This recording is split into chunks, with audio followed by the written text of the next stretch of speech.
Gravação iniciada. Bom dia a todos. Hoje é dia 24 de março de 2026. Declaro aberta a sessão da segunda Câmara Julgadora do Tribunal de Impostos e Taxas. Na composição da Câmara de hoje, nós temos eu na presidência, o doutor Sérgio Benício, vice-presidente, Rubens de Oliveira Neves e a doutora Mariana Rodrigues Gomes. Ela não conseguiu entrar no sistema por conta de problemas técnicos, né? Então, nós vamos fazer a sessão, pelo menos até o momento, né, com quórum mínimo. Representação fiscal, Dr. Tiago Dias Negrão Murbach. Nós temos 4 processos em pauta, 2 pedidos de sustentação oral. Mas tem aqui o processo, uma retificação de julgado de relatoria do Dr. Sérgio Benício, 434.440. Eu estou retirando de pauta, a pedido do relator. Então, doutor Benício, eu estou devolvendo para a relatoria, né?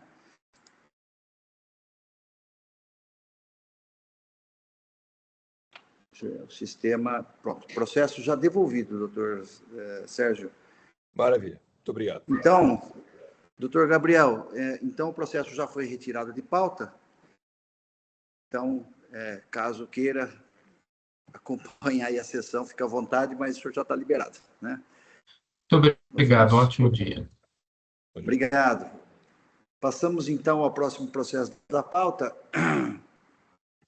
Iniciamos o processo pelo M2 Indústria de Roupas, em 4083424. Eu sou o relator, é um recurso de ofício.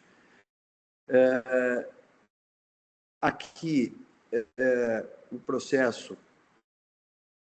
é um processo simples, né? Temos aqui, na verdade, 3 acusações fiscais. A primeira acusação fiscal, falta de pagamento de ICMS, tendo em vista que a GIA do mês de setembro de 2012 foi elaborada contendo o imposto a recolher em valor inferior ao total dos débitos destacados em notas fiscais eletrônicas. Item 2, falta de pagamento de imposto referente às saídas com suspensão do ICMS em operações de remessa para industrialização sem comprovação de retorno no prazo de 180 dias. E o item 3 é falta de pagamento do imposto diante da comprovação parcial dos retornos por parte da autuada. No presente caso, a decisão de primeiro grau, ela cancelou o item 1, julgou parcialmente procedente o item 2 e manteve integralmente o item 3. Em relação ao item 3, o contribuinte não apresentou recurso ordinário, mas foi interposto recurso de ofício em relação ao item 1 e em relação ao item 2. Registro desde já que a decisão, que o recurso de ofício foi interposto regularmente e a representação fiscal, em suas razões recursais de folhas 990 e 996, pede o não provimento do recurso de ofício. Então, eu estou entendendo que, não obstante a manifestação da representação fiscal, a decisão de primeiro grau, ela andou bem, né? Restou reconhecido em relação ao item 1 que houve o comprovante do recolhimento tempestivo do ICMS da competência de outubro de 2012, então houve o cancelamento. Já em relação ao item 2, restou comprovado por documentos que parte das remessas houve retorno das mercadorias, conforme folhas 982 da decisão de primeiro grau, que é a que eu transcrevo. Então, diante dessas circunstâncias, eu estou conhecendo e negando provimento ao recurso de ofício, atendendo, inclusive, o pedido da representação fiscal. Esse é meu voto, o processo está em discussão.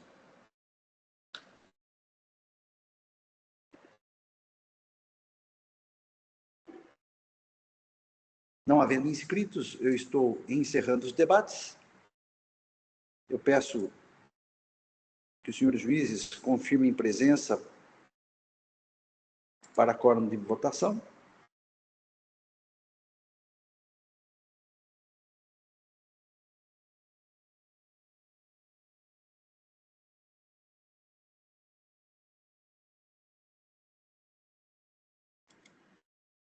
Votação iniciada.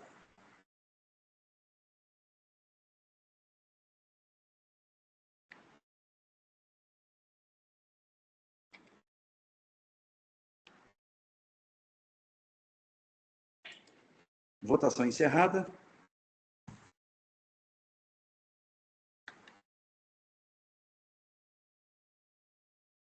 Proclamo o resultado do julgamento, recurso de ofício integralmente conhecido, não provido à unanimidade nos termos do voto do relator. Eu só vou fazer aqui o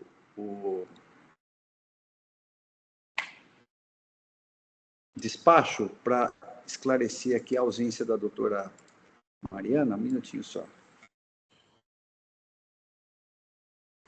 Senhor presidente, quando for possível, depois puder habilitar aqui para mim fazer a edição do meu voto, da VET. Ah, sim, pois não. Obrigado. Tá. Não está aberto ainda? Para edição? Ah, para edição. Ah, pra desculpa, edição. você registrou. Tá, eu já vou fazer isso. Obrigado.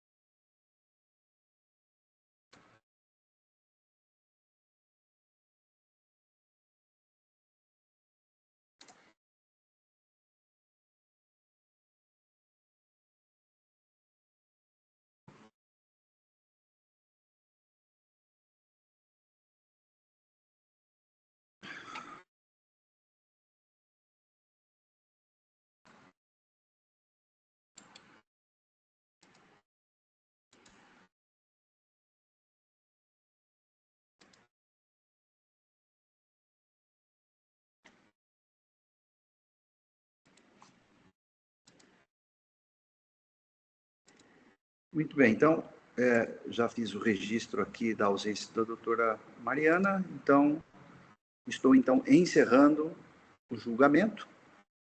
Passamos, então, ao próximo processo da pauta. Eu vou aqui...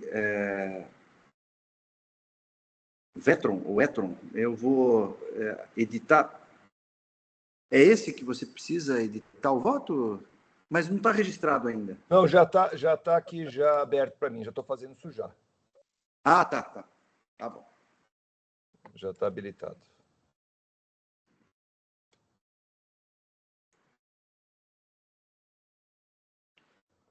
Bom, então vamos para o próximo julgamento, que é esse processo que o doutor Benício está editando, que é o AIN 5055354, Vetron, ou Etron, automação limitada. É um recurso ordinário, de relatoria do doutor Sérgio. Não há inscritos para sustentação oral. Então, doutor Sérgio, assim que registrar o voto, pode, então, iniciar a sua apresentação, né? Pode apresentar o seu voto.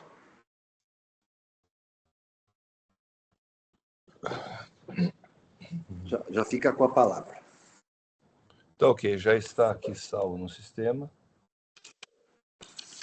E eu já vou fazer a leitura. Esse aqui, se os senhores se recordam, foi um processo que já veio para julgamento e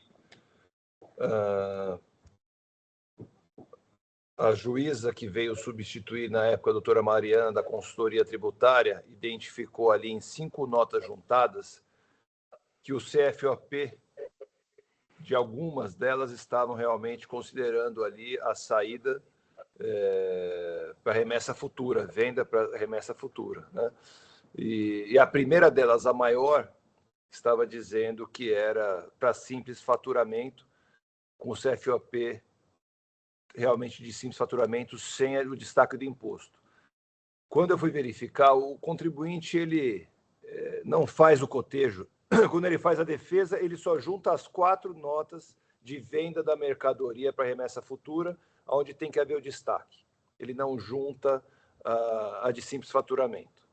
Quando ele faz o recurso ordinário, ele faz primeiro um print só do início das notas, fazendo esse destaque da primeira delas, com essa questão de envio para simples faturamento, e depois os da venda, que é o que certamente levou o fiscal a fazer essa interpretação, e eu também fui na mesma linha. Mas fazendo o cotejo, depois da observação, a juíza, não recordo o nome dela, só me engano, Flávia, que esteve conosco, ela fez uma boa observação, mas ela também não entendeu o contexto. Eu peguei, fiz o cotejo todo e trouxe aqui, então, o voto nesse sentido, e depois, além disso, ele faz uma observação, uma alegação, tanto na defesa quanto no recurso ordinário, sobre consunção. E existe realmente aqui 4 meses de um período onde a pena maior vai consumir a pena menor.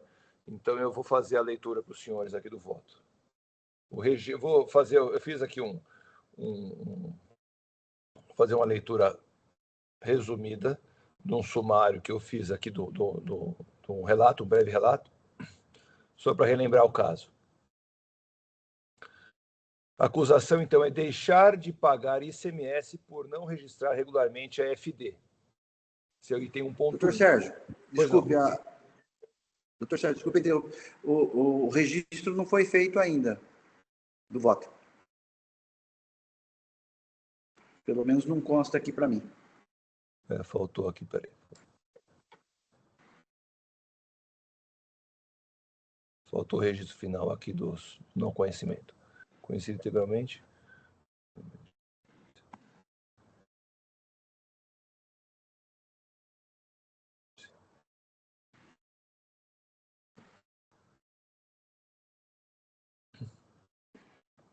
Agora foi. Obrigado. Desculpe a interrupção. Eu que agradeço. Vamos seguir. Eu que agradeço. Vamos lá. Então, item 1.1, deixar de pagar ICMS por não registrar regularmente a EFD. Item 2.2, creditar-se indevidamente por declarar em GIA crédito não lastreado em documento fiscal regularmente escriturado em EFD. Item 3.3, emitir documentos fiscais com destaque de ICMS, sendo que as operações não são sujeitas ao ICMS. Item 4.4, não enviar EFD. Item 4.5, deixar de registrar regularmente EFD. E item 5.6, deixar de entregar GIA no prazo regulamentar. Em sua defesa, o contribuinte preliminarmente arguiu a nulidade do auto de infração por vício material e formal. No que se refere ao mérito, quanto ao item 1.1, que, embora ausente a EFD, o tributo foi regularmente recolhido. Quanto ao item 2, que a mera ausência de escrituração não afasta a legitimidade do crédito à aquisição de insumo. Quanto ao item 3, que as operações realizadas se referem a saídas de venda para entrega futura, sendo correto e legítimo o faturamento antecipado para fins contábeis. Quanto ao item 4, ainda que a entrega seja intempestiva, as informações fiscais foram efetivamente prestadas por outros meios, que ele cita aqui, entregou por DANF e por arquivo XML, e houve dupla penalidade referente ao mesmo período. Quanto ao item 5, que ainda não, apresenta... Quanto ao item 5, que ainda que não apresentada tempestivamente a GIA, os documentos apresentados recentemente refletem as informações do auto de infração, não havendo omissão, má-fé ou fraude, não gerando prejuízo à fiscalização. Agora, o que disse a decisão recorrida? A DTJ de São Paulo julgou procedente o auto de infração, considerando que não há nulidade do lançamento, pois, abre aspas, a questão não se limita à mera ausência da FD, mas sim às consequências dessa omissão, que resultaram na falta de colhimento do tributo devido, configurando infração aos dispositivos legais apontados pela fiscalização. Fecha aspas. Quanto ao item 1, abre aspas, a omissão na escrituração de notas fiscais de saída implicaram, sim, na ausência do respectivo pagamento CMS devido. Fecha aspas. Quanto ao item 2, abre aspas, ainda que a defendente houvesse demonstrado que os valores creditados correspondem às notas fiscais de entrada de mercadorias que conferem direito a crédito, tais valores jamais deveriam ser lançados diretamente nas GIAs, à margem da escrituração fiscal exigida pela legislação. Fecha aspas. Quanto ao item 3, abre aspas, a emissão de nota fiscal referente à operação de venda para entrega futura não autoriza o destaque do imposto por parte da autuada. Ao contrário, conforme dispõe o artigo 129 do regulamento, inclusive transcrito pela própria defesa, as folhas 302, trata-se de norma que expressamente veda tal procedimento, fecha aspas. Quanto aos itens 4, 5 e 6, abre aspas, a entrega das GIAs e FDs relativas a períodos mensais dos exercícios 2022 e 2023, apresentadas em maio e julho de 2025, não afastam nenhuma das acusações do item do auto de infração, pois, fecha aspas, pois foram apresentadas após a abertura do auto de infração. E, quanto ao afastamento da multa por suposta desproporcionalidade, abusividade ou excesso, cumpre esclarecer que tal matéria não tem sido conhecida pelo Tribunal de Impostos e Taxas, em razão do disposto no artigo 28 da Lei 13.457 de 2009. O recurso ordinário, no recurso ordinário são reiteradas as mesmas razões da defesa. Vou agora passar ao meu voto, senhores. Nessa esteira, tendo analisado tudo que dos autos consta, passo ao meu voto. Quanto à preliminar de nulidade do auto de infração, antes de qualquer outra providência, há que se restringir o objeto à nulidade, pois o recorrente, ao se insurgir contra a decisão recorrida, objetivamente se limitou à exigência consubstanciada no item 1.1, vez que afirma tão somente que, abre aspas, tal conclusão, entretanto, não encontra amparo no conjunto probatório dos autos, uma vez que a fiscalização não comprovou a efetiva falta de recolhimento do tributo, limitando-se a presumir que a ausência de FD teria impedido a apuração do imposto, fecha aspas, isso está nas folhas 788. Por conseguinte, considerando que somente a infração descrita no item 1.1 é relativa ao pagamento do imposto, limita o julgamento à arguição de nulidade quanto à comprovação de que a ausência de FD não teria condão de comprovar a incorreta apuração do imposto. Nesse sentido, embora o contribuinte confirme que, abre aspas, a decisão não demonstrou a necessária relação de causalidade entre a falha de escrituração e o suposto não pagamento do imposto, fecha aspas, extraído dos autos exatamente o contrário. Pois, por exemplo, com relação à competência de 3 de 2023, a autoridade fiscal acostou, e eu relaciono aqui toda a relação da ausência de escrituração e ausência de informações. Então, as folhas 167 e 178, o registro fiscal de saída sem qualquer lançamento. As folhas 189, o registro fiscal de apuração de ICMS, operações próprias com saída com débito zero. As folhas 242, o relatório CFOP saídas sem qualquer lançamento. E as folhas 258, o relatório de apuração de ICMS com saídas com débito zeradas. Com efeito, restou cabalmente demonstrada, através da evolução dos documentos citados acima, que a apuração não considerou operação alguma, pois não há lançamento algum em toda a escrituração fiscal. A recorrente afirma que houve desconsideração por completo da ampla documentação fiscal e contábil disponibilizada pela própria recorrente. Ora, não se trata de desconsideração do conjunto probatório ofertado pelo contribuinte, mas sim da absoluta imprestabilidade dos documentos apontados pela contribuinte para o fim de comprovar a tese defendida, pois todos os documentos acostados das folhas 252 a 381 foram entregues em 16/6/2025, por conseguinte, invariavelmente em atraso e após 27 dias da ciência da lavratura do auto de infração em tela, isso está as folhas 293. Portanto, os documentos acostados pela autoridade fiscal comprovam a estrita legalidade do lançamento, trazem a verdade material e o conjunto probatório da contribuinte e, ao contrário do que pretendia, corrobora com a acusação. Quanto à arguição de ofensa aos princípios constitucionais tributários, em especial a desproporcionalidade da penalidade, em razão ao suposto descumprimento na entrega da FD, há que se destacar que o presente auto de infração também compreende infração relativa à ausência de registro regular da escrituração fiscal digital. Todavia, não se limita a tanto, pois há acusação de deixar de pagar ICMS por não registrar os documentos fiscais de sua emissão relativos a operações tributadas de saída de mercadorias, bem como acusação relativa a acreditar-se indevidamente de ICMS. Em consequência da pluralidade da natureza das infrações, há que se destacar que o valor citado pelo contribuinte a título de multa não se refere isoladamente à multa de ofício, pois dos 1.449.614, somente 671.558,66 se refere à multa isolada, sendo R$ 778.055,30 devido em razão dos itens 1.1 e 2.2, que decorrem de obrigações com cobrança de tributo, vide DDF de folhas 3 a 5.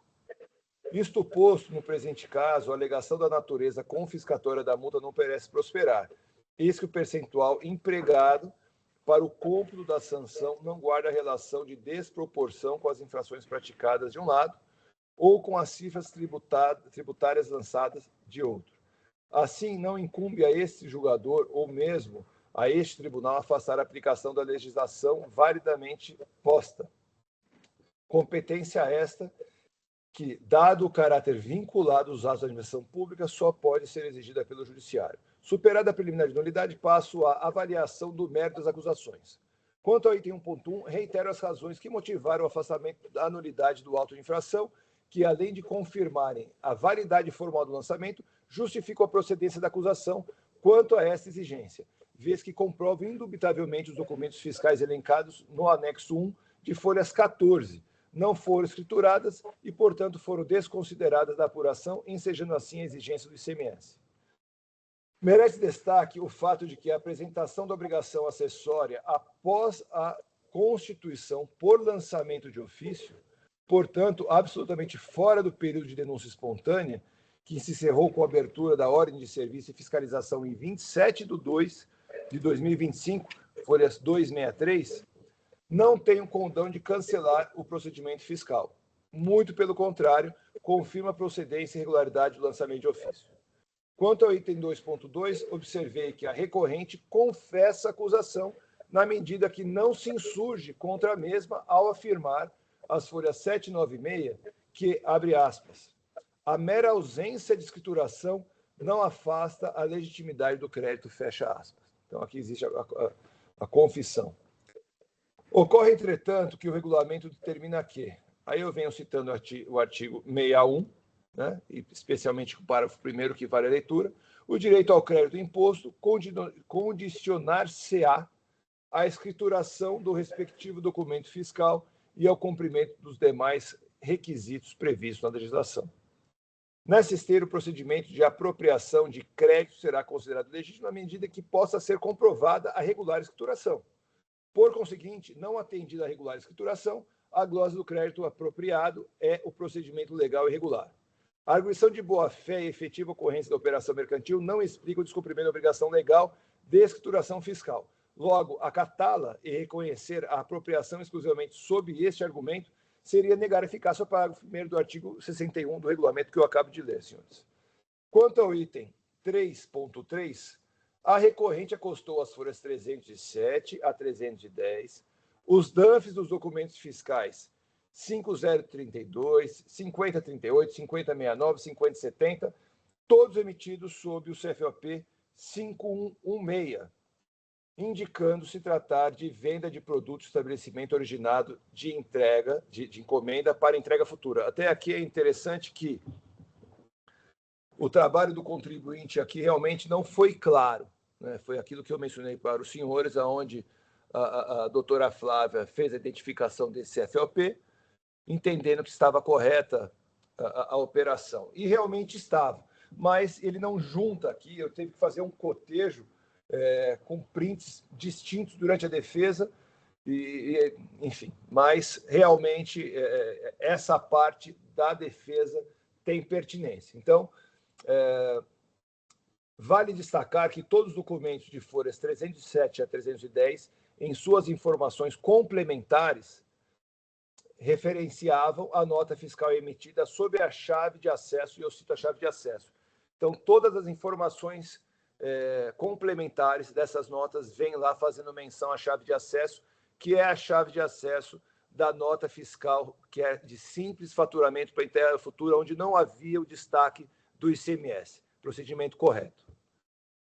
Não obstante, o contribuinte colou as folhas 799, print da nota fiscal 4951, emitida em 14 de 2 de 2022, sob o CFAP 5922. Portanto, referente a, abre aspas, lançamento efetuado a título de simples faturamento decorrente de venda para entrega futura, fecha aspas.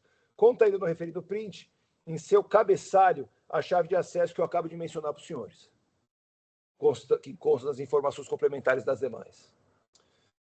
A representação fiscal não impugnou o print parcial da nota fiscal 4951, colado às folhas 799.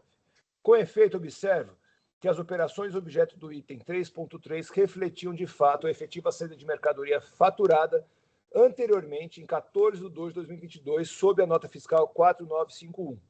Ou seja, a aplicação do artigo 129 do regulamento se limita a vedar o destaque na nota fiscal de simples faturamento, tal como foi realizado pelo contribuinte na emissão da nota fiscal 4951. Então, as notas fiscais 5032, 5038, 5069, 5070 foram emitidas para cobertar a efetiva saída da mercadoria, sendo correto e necessário o destaque de ICMS.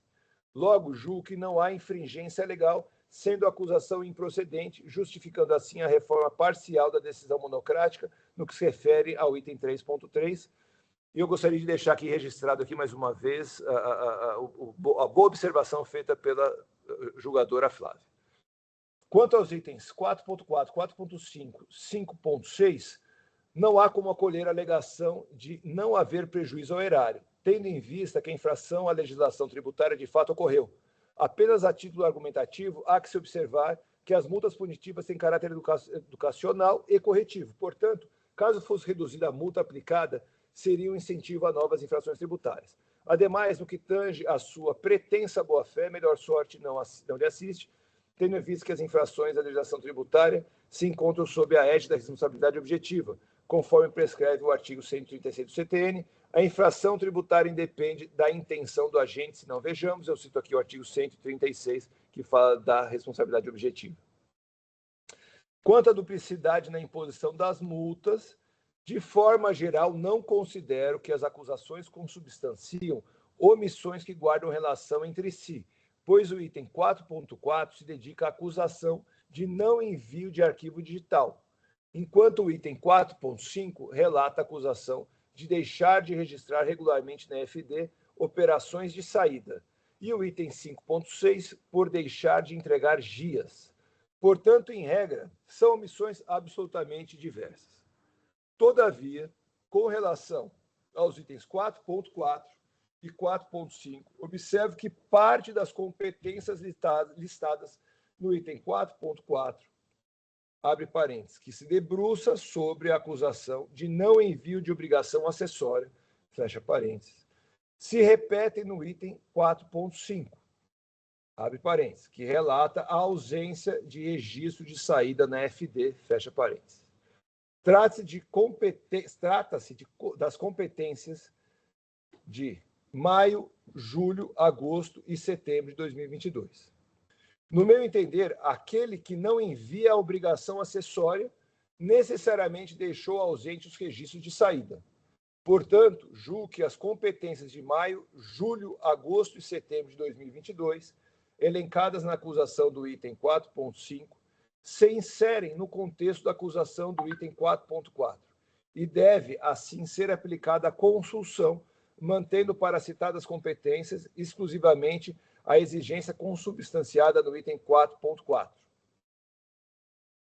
Antes posto, conheço do recurso ordinário e a ele dou parcial provimento para reformar a decisão singular exclusivamente no que se refere ao item 3.3, cancelando a referida exigência, e ao item 4.5 para cancelar as exigências relativas às competências, apenas as competências de maio, julho, agosto e setembro de 2023, porque existem outras competências, vão até depois, o ano de 2023 continuam as exigências, tá certo? Mantidas as exigências dos demais itens. É como eu voto, senhores. Muito bem, cumprimento o ilustre relator pelo voto proferido, muito detalhista e analisando aí de forma bem a miúde as provas dos autos, né? O processo está em discussão. Presidente, eu gostaria de ouvir a representação fiscal, se ela tem alguma oposição aí às reduções. Mas em relação ao item 5, doutor Rubens, a gente entende que são coisas distintas, né? E no item 4 ele deixou de entregar a EFD. E no item 5 ele deixou de registrar os documentos de saída na EFD, né?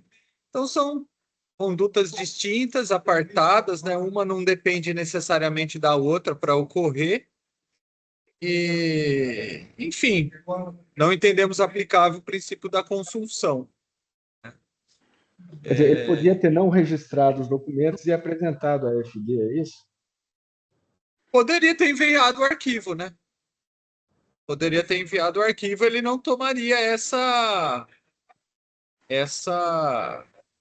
não contaria esse mês, né? De falta de envio de arquivo. Então, enfim, mas também os valores reduzidos aí são bem diminutos também, né? Eu acho que dentro da dimensão do auto aí. Deixa eu fazer uma observação. Desculpa, pensei que o senhor já tinha terminado. Não, só concluindo, doutor. Os valores também são bem diminutos dentro da dimensão do auto aí, eu creio que também é uma interpretação possível, mas a gente é sempre bem restrito essa questão da construção, porque são atitudes diferentes, né, que poderiam ser praticadas independentemente no tempo e espaço. Isso aí, obrigado. Realmente poderia ter havido envio, né? Mas quem não envia não registra, né? E o mais grave é o não envio, né? Por isso ele consome o outro ato que é decorrente dele mesmo, né? Onde você tem uma pena menor, que é o caso de deixar de registrar, né? O ato mais grave, a pena maior é o não envio do arquivo, né? Então eu entendo que ele consome o mesmo ato, né? São situações de prática distinta, mas decorrente do mesmo ato, né? Então quem não envia naturalmente não registra. Ele até poderia ter simplesmente enviado. Aí você teria uma pena apenas aí. Mas como uma decorre da outra, eu entendo realmente que existe a consulção aqui apenas para esses 4 meses aqui, mantendo a pena maior desse ato. Então, eu não tenho oposição, senhor presidente. Eu vou acompanhar também o relator, inclusive em relação à consunção. Eu tinha essa dúvida que o Tiago falou, mas depois eu, analisando bem aqui o voto e o processo, eu estou concordando aqui com o relator, até porque o tema 487, no item 3 da tese fixada no Supremo, ele recomenda a aplicação da consunção, né, para evitar dupla penalidade nas multas isoladas, né? Então, diante disso, eu também vou acompanhar o relator. Bom, diante da intervenção de todos, eu estou encerrando os debates. Eu peço que os senhores juízes confirmem presença para quórum de votação.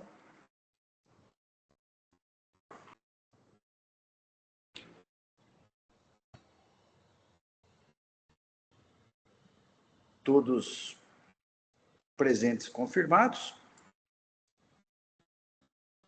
Processo em votação.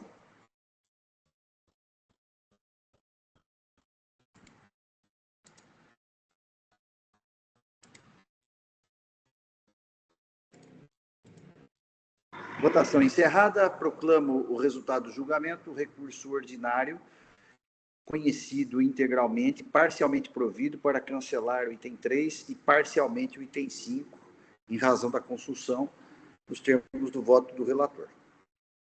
No mais, mantido o auto de infração.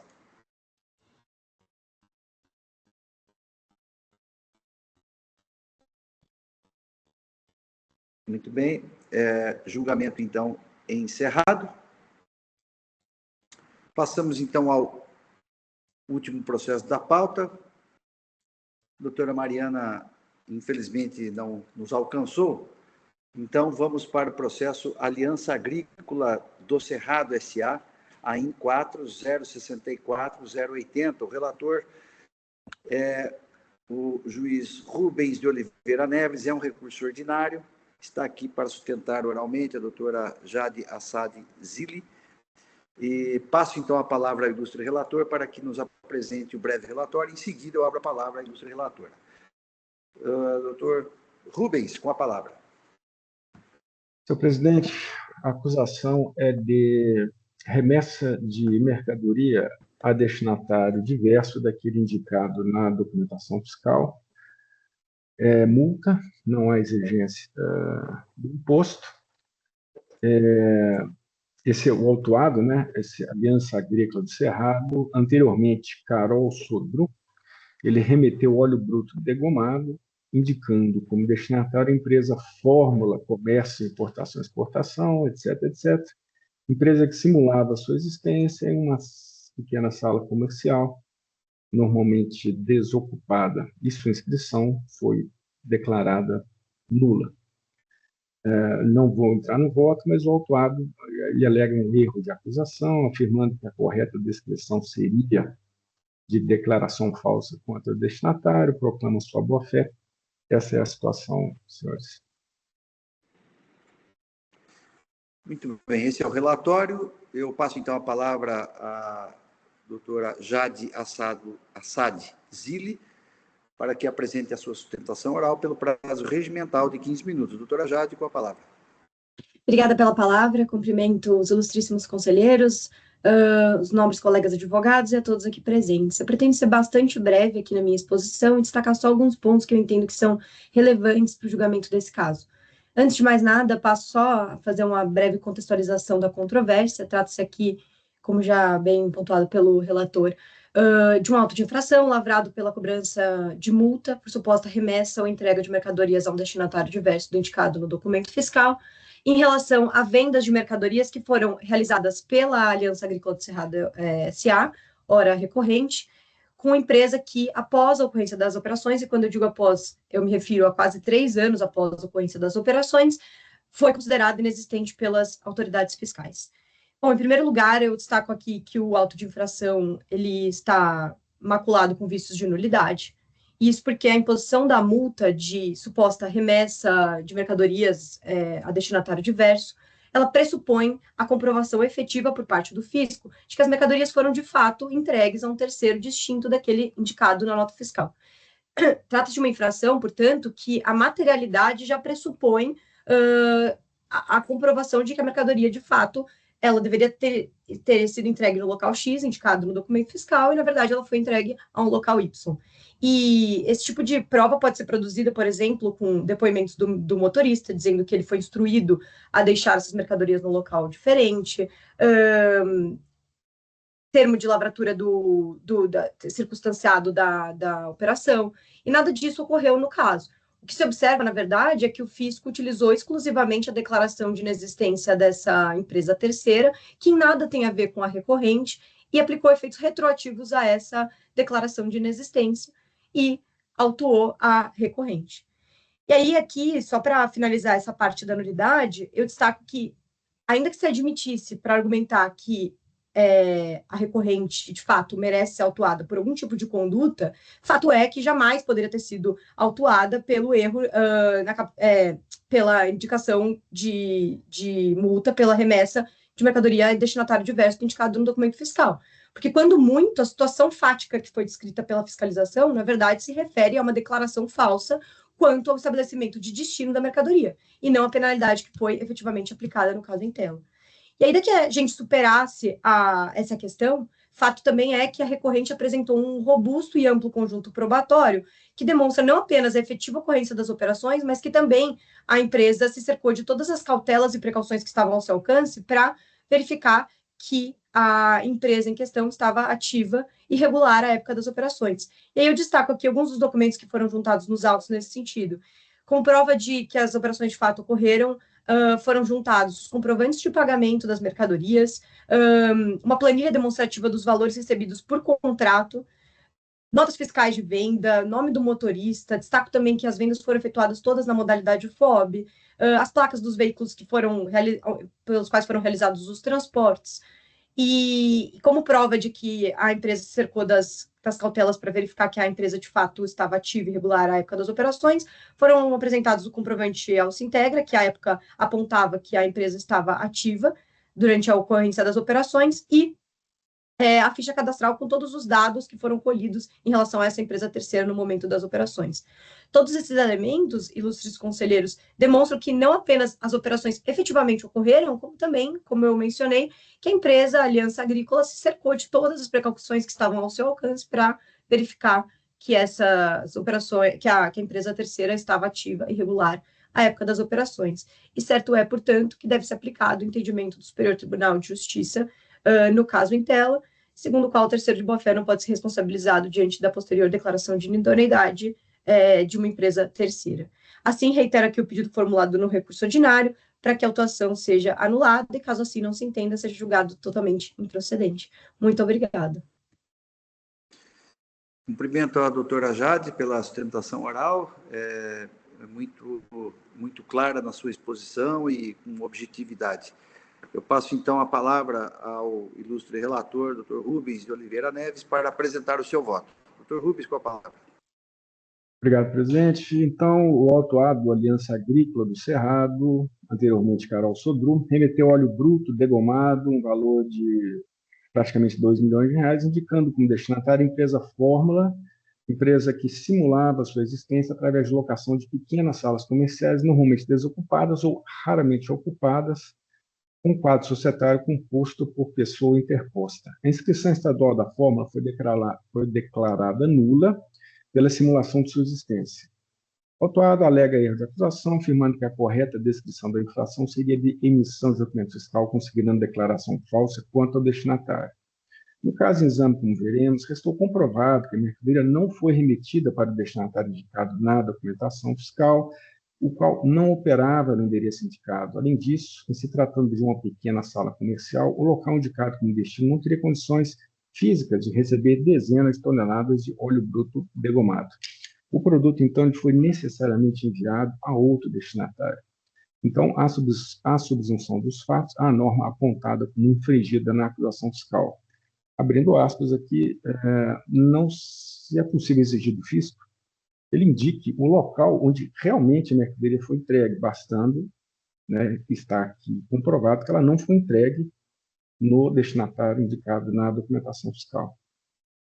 A declaração de inidoneidade emitida pelo fisco apenas divulga uma situação pré-existente, não possuindo, então, efeitos constitutivos. O artigo 21, inciso 1º da Lei 6374 de 89 diz que a inscrição do cadastro contribuinte será nula a partir da data de sua concessão ou alteração nas situações em que, mediante procedimento administrativo, foi constatada, inciso 1, a simulação da existência do estabelecimento ou empresa, que é o que ocorre aqui, né? O fisco não exige do contribuinte o papel fiscalizatório, apenas as cautelas de praxe, já bem conhecidas, previstas no artigo 22A da Lei 6374, não vou ler.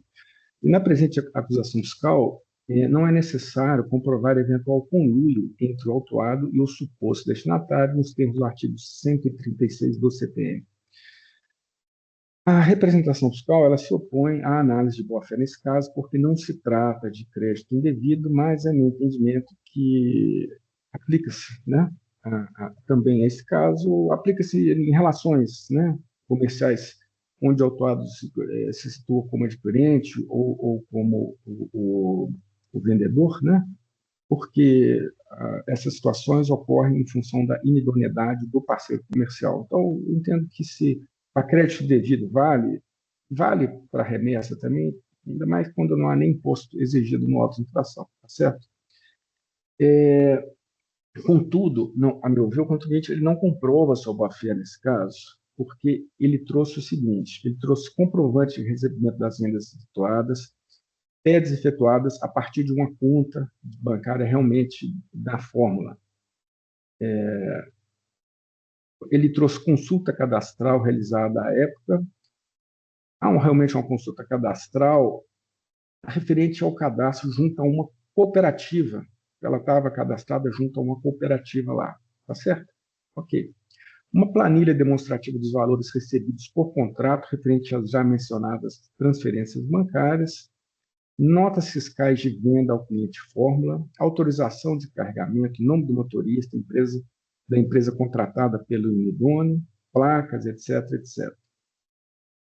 E constam no processo essas notas fiscais. Mas o que não foi trazido, do que, a meu ver, é o elemento principal, são os comprovantes da suposta negociação entre o autuado e o seu suposto adquirente. A fórmula, essas negociações não ocorreram, senhores. O que se juntou são e-mails onde se menciona um contrato, como os de folha 110, 116, etc., celebrado não com a suposta adquirente, mas com o intermediário Danilo Lopergolo, da Index Trading. Há e-mails com ordem de carregamento, folhas tais, onde esse citado senhor Danilo, representante da Index Trading, comunica a Andriel Fernandes, do financeiro da Carol Sodré, atual Aliança Agrícola, né? Que a fórmula autorizou o carregamento de 81 toneladas de óleo em 3 caminhões da transportadora, tal. Há e-mails com menção a um outro contrato entre a autuado e a fórmula, mas agora enviado por Amanda, da Aboiça Óleos Vegetais, corretora de óleos, considerando entrega de óleo para um terceiro, ali indicado como adquirente do óleo, junto à fórmula, denominado Brasil Bioenergéticos. Quer dizer, a Aboiça Óleos Vegetais manda um e-mail para o autuado, para que ele autorizando o carregamento de caminhões, né, de óleo que teriam sido adquiridos por essa fórmula, mas que vai ainda para um terceiro local, Brasil Bioenergéticos.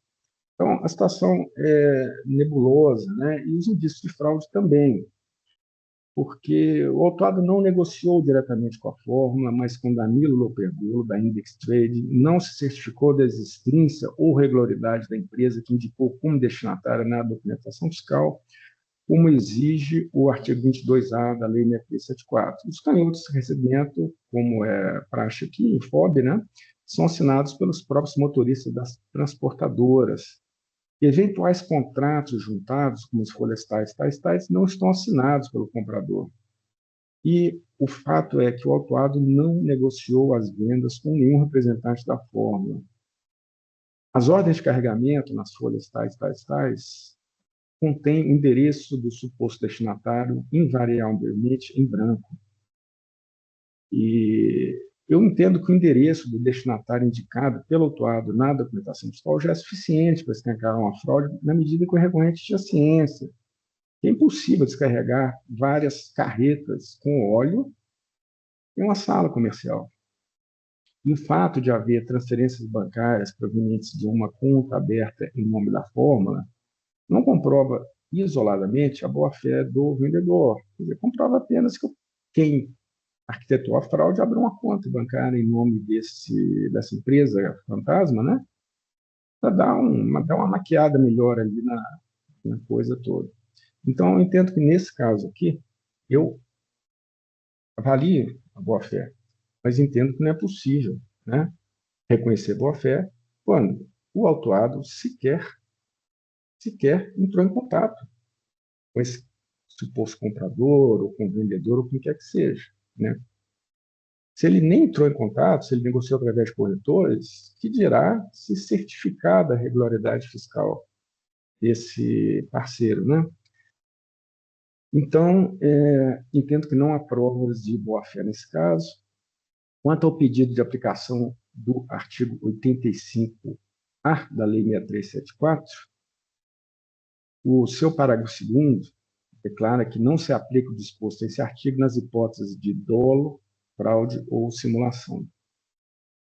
Então, eu entendo que, nesse caso aqui, há os três, né? A dolo, a fraude e a simulação. Então, não deixo de aplicar esse 85A.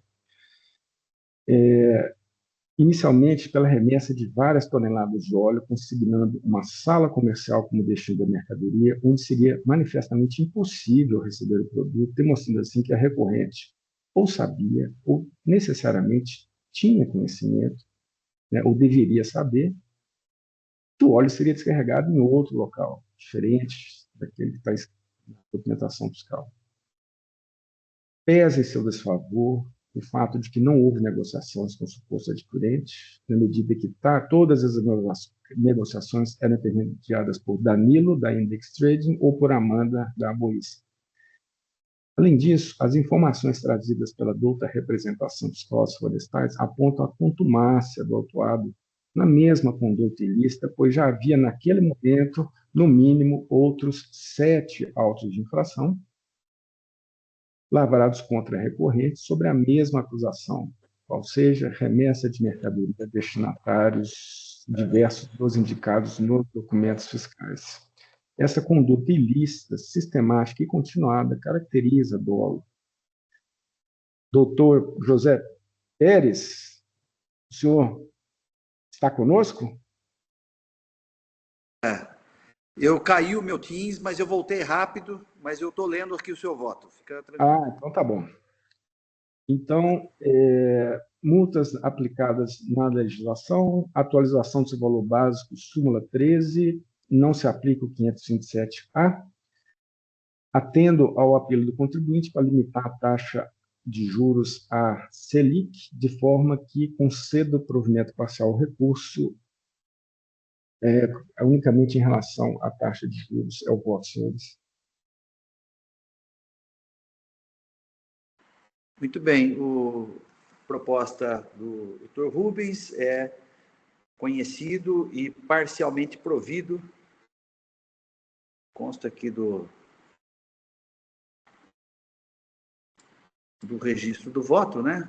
O parcialmente provido em relação à taxa Selic. A aplicação da súmula 10. O processo está em discussão.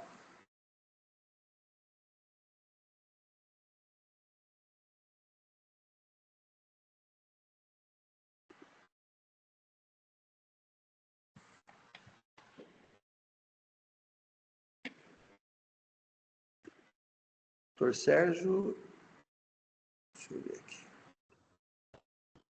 Pois não, senhor presidente, eu acompanho o voto do Rubens. Eu acompanhei detidamente aqui a exposição, enfim, a leitura do voto, né, a questão da simulação de estabelecimento, a necessidade de se ter efetivamente, né, o conhecimento, as tratativas, enfim, eu acompanho aqui integralmente o voto do Dr. Rubens. Tá.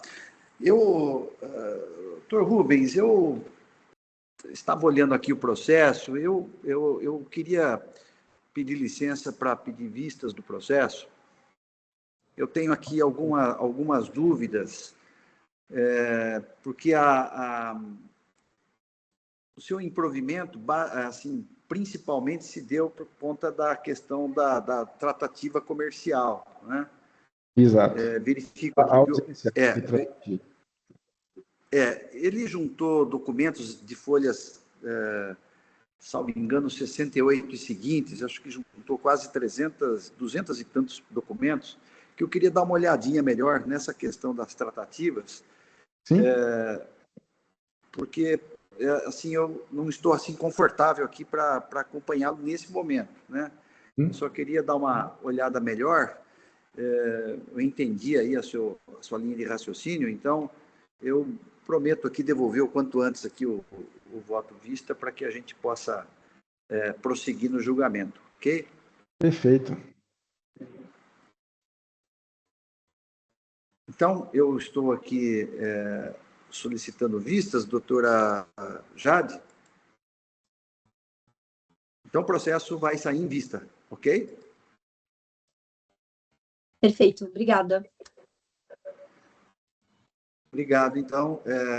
Então encerrado esse julgamento, né? O processo saiu em vista. Então, dessa forma, nós cumprimos a pauta de hoje. Eu agradeço a todos os advogados, a paciência da doutora Jade aí por ter esperado aí. Infelizmente, nós não conseguimos a presença da doutora Mariana por problemas técnicos, mas pudemos dar sequência aqui no julgamento com um quórum mínimo. Então, eu declaro, então, encerrada a sessão de hoje da segunda Câmara Julgadora e peço, então, para que o Oswaldo encerre a nossa gravação, por favor.